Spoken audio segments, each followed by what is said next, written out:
Hey, how you doing, Chris? It's Coach Booger once again. I think this is Zach we're looking at here. I'm going to break down a swing real quick, show you some key points in it, and see what I see as I look through this. Resume this video playback. Right here you can see he's dropped his hands, okay? And he's striding at the same time. Normally what I would like to see him do instead of dropping his hands, since he already has them in a good position, is go ahead and make that nice stride and then use his hips to trigger a swing without dropping his hands into the hitting position. This will help him put his bat on the plane of the pitch a little bit easier. Now right here you can see he hasn't turned his hips yet. He's starting to trigger the swing, but his hands are actually moving towards the pitcher first. And what you want to do is have him move his hips first and then allow the upper body to get pulled through the hitting zone by the hips.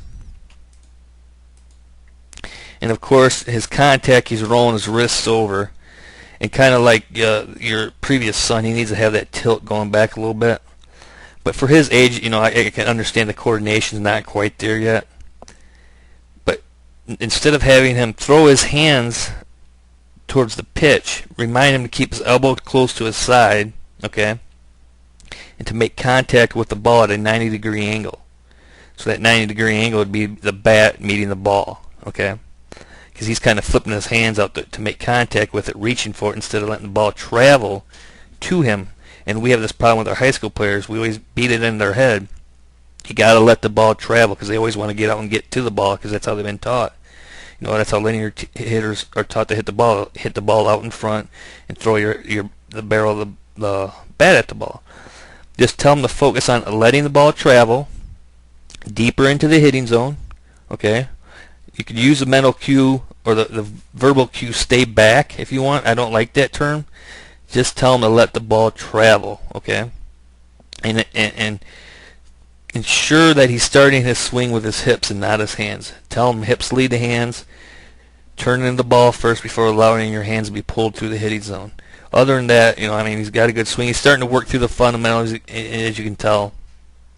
And as you keep working with him and having him work on keeping the ball or letting the ball travel deeper, making contact with the ball at a 90-degree angle, he'll start to pick up on these fundamentals.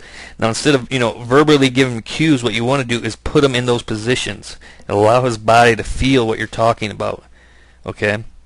One thing we're big on and very key on is putting players in certain positions so they can feel it. We don't use a lot of verbal cues when we teach.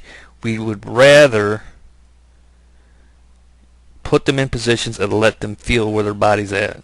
That way their muscle memory begins to incorporate these feelings into their swing and their mechanics. Okay, well, thank you, first of all, for letting me see their swings. I really enjoyed it. I enjoyed looking at other players' swings and breaking them down and seeing how we can improve their ability at the plate. So if you got any more videos, let me know, and I'll take a look at those too as they progress. Okay. Anyways, thanks, Chris. I appreciate it. We'll talk to you soon.